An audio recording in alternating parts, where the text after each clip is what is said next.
에스겔 39장에 나와 있는 말씀에 곡에 대한 멸망을 예언하고 있습니다. 로스와 메섹과 두발왕 곡을 향하여서 하나님이 예언으로 말씀하셨는데, 내가 너를 대적하여 너를 돌이켜 이끌고 북쪽 끝에서부터 나와서 이스라엘 산 위에 이르게 하겠다라고 말씀을 주셨습니다. 그러니까 이스라엘로 모이도록 하겠다라고 말씀하시는데, 북쪽에서부터 나오게 하겠다라고 말씀하고 있습니다. 갈대아인들을 북방에서 불러내셨던 하나님, 또한 훗날에는 로마도 북방 민족에게 멸망을 당하였습니다. 그래서 재앙은 북방에서부터 온다라고 하는 그런 말들이 생겨났는데, 역시 마찬가지로 북방에서부터 이제 적들이 내려오게 되는데 활을 쳐서 떨어뜨리겠다라는 말씀을 하고 계십니다. 이스라엘이 이제 곡이 내려왔을 때 그때 어떻게 이기게 될 것인가라고 하는 것을 오늘 말씀하고 계신데, 물론 그것은 그들이 어떤 군사력이 있기 때문이라기보다는 4절 말씀에 나와 있는 것처럼 3절 4절에 내 활을 쳐서 왼손에서 떨어뜨리고 내 화살을 내 오른손에서 떨어뜨리리니 너와 내 모든 무리와 너와 함께 있는 백성이 다 이스라엘 산 위에 엎드러지리라. 내가 너를 각종 사나운 새와 들짐승에게 넘겨 먹게 하리니 라고 되어 있습니다. 그러니까 하나님께서 대적하시겠다라고 하는 말씀을 이제 전하고 있습니다. 이스라엘 치기 위하여 내려왔습니다. 그리고 아주 더 혹독한 어떤 어려움을 당하게 될 것을 말씀하고 있는 것이, 그들이 빈들에 엎드러질 것인데 불을 내려서 마곡과 및 섬에 평안히 거주하는 자에게 내릴 것이다 라고 말씀하셨습니다. 내가 여호와인 줄을 그들이 알게 될 것이다 라고 말씀하시는데요. 그들이 얼마나 많은 무기를 가지고 내려오게 되었든지 9절과 10절에 보면 이스라엘 성읍에 거주하는 자가 나가서 그들의 무기를 불태워 사르는데 큰 방패, 작은 방패, 활, 화살, 몽둥이, 창을 가지고 7해 동안 불태우리라 그랬습니다. 무기를 얼마나 많이 가져왔는지 빈들에서 이제 전쟁에 패하게 되었는데, 그들이 가져온 무기를 불을 태웠을 때 7년 동안 나무를 주워오지 않아도 될 정도로 많은 양의 무기를 가지고 오게 된다라고 말씀하셨고, 그것들을 다 불을 태워서 포획하여서 그들의 모든 것들을 다 빼앗겠다라고 말씀하고 있습니다. 그래서 약탈하였던 것들을 약탈하고 늑탈하던 것들에 늑탈했던 것들을 또 늑탈할 것이다 라고 하는 말씀을 하고 있습니다. 그러니까 이스라엘에게 있어서 이스라엘을 치러 오는, 아마도 이스라엘의 목적은 아닐 것인데 그럼에도 불구하고 이스라엘을 통과하는 과정 속에서 들이 멸망을 당하게 될 것을 말씀하고 있습니다. 따라서 오늘 본문에 나와 있는 것을 볼 때 하나님이 곡을 통하여서 이스라엘을 심판하겠다라고 말씀하셨지만, 심판하시는 곡을 또 하나님 어떻게 심판하실 것인지, 멸망을 시킬 것인지 또한 39장을 통하여서 우리에게 말씀하고 있습니다. 오늘 본문의 말씀들은 계속해서 이렇게 반복적으로 한 번은 이스라엘의 심판을 이야기하면서 또 한 번은 곡의 심판을 이야기합니다.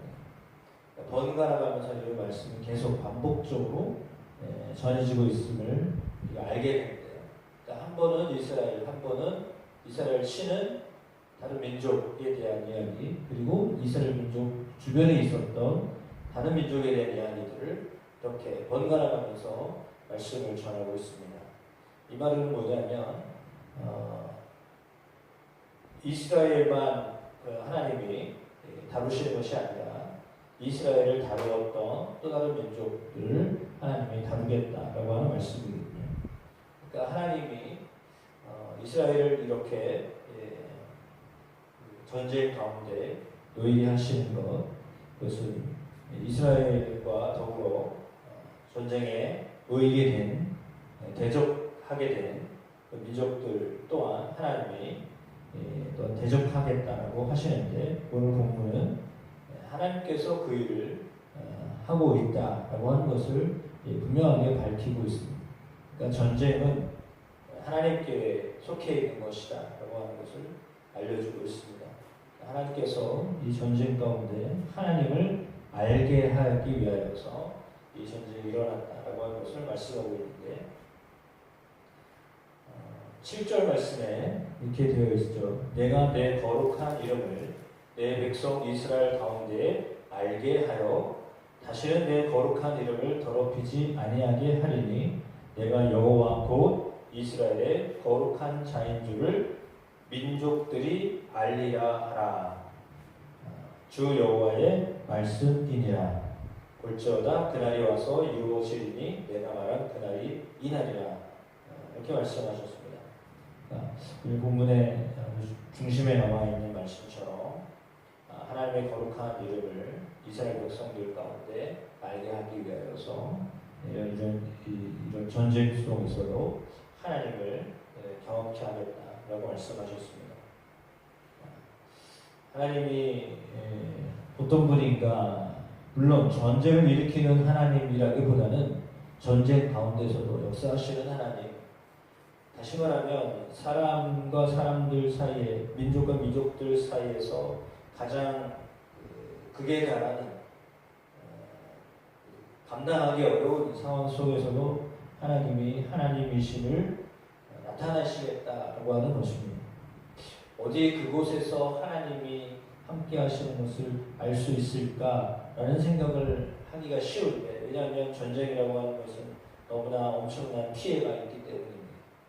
전쟁을 일으킨 사람이나 전쟁 속에 휘말린 사람이나 민족이나 나라나 그것은 너무나 엄청난 피해를 가져다 주기 때문이거든요. 그런데 그 피해와 고통 속에서도 하나님이 어떤 분인가를 알게 하겠다라고 말씀하시면서 특별히 하나님의 이름에 대하여서 말하고 있습니다.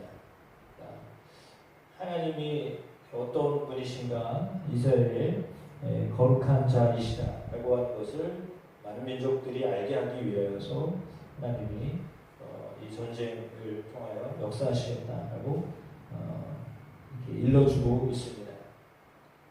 따라서 우리가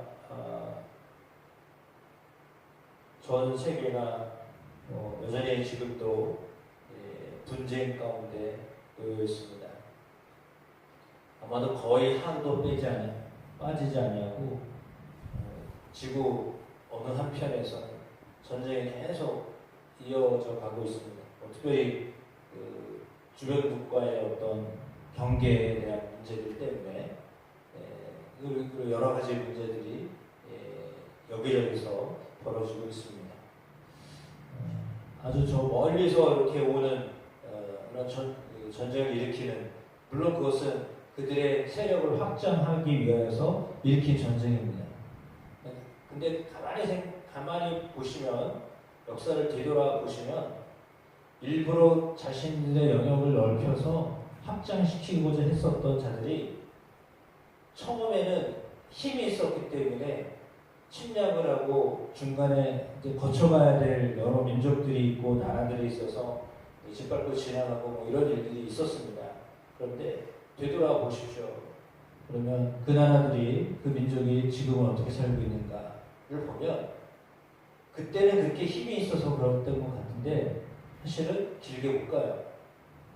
지나가 보면 그냥 한번 그랬었다. 이렇게 지나가는 거예요. 근데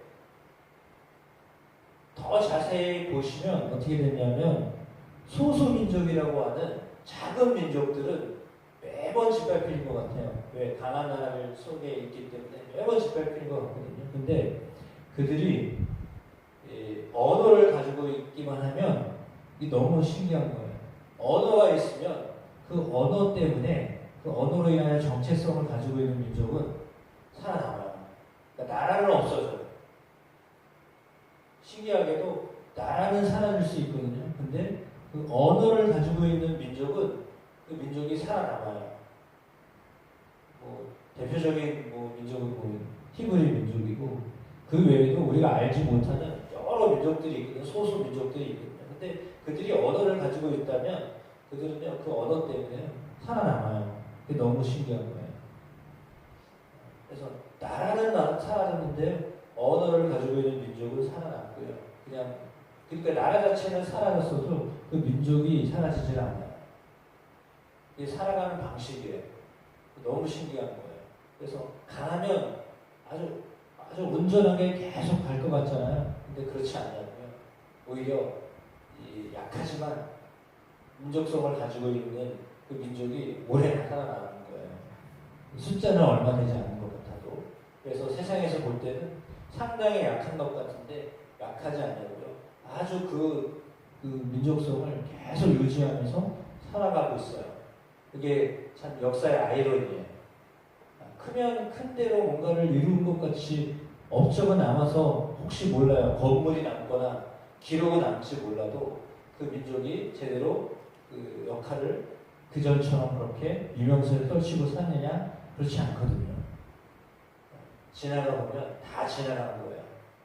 근데 정말 짓밟히고 무시당하고 어려움 당한 것 같은 민족들이 여전히 살아남고 있어요. 그게 역사적인 어떤 결과거든요. 그러면 그걸 보면 하나님이 강한 자는 강한 자대로 쓰시지만 약한 자를 그냥 내버려 두지 않으시는 하나님이세요. 굉장히 섬세하신 하나님이세요. 그래서 약한 자를 그냥 약하게 내버려 두지 않으시는 하나님이시고 사실 이스라엘은 강한 민족은 아니에요. 그러나 하나님께서 늘 돌보시기 때문에 이렇게 전쟁의 소용돌이 속에 놓이게 되지만 그럼에도 불구하고 그것 가운데 하나님이 그들을 계속 유지시키시겠다라고 하는 말씀을 하고 있는 겁니다. 동일하게 우리가 삶을 살아가면서도 힘이 있다고 하여서 계속 살아남는 게 아니라요.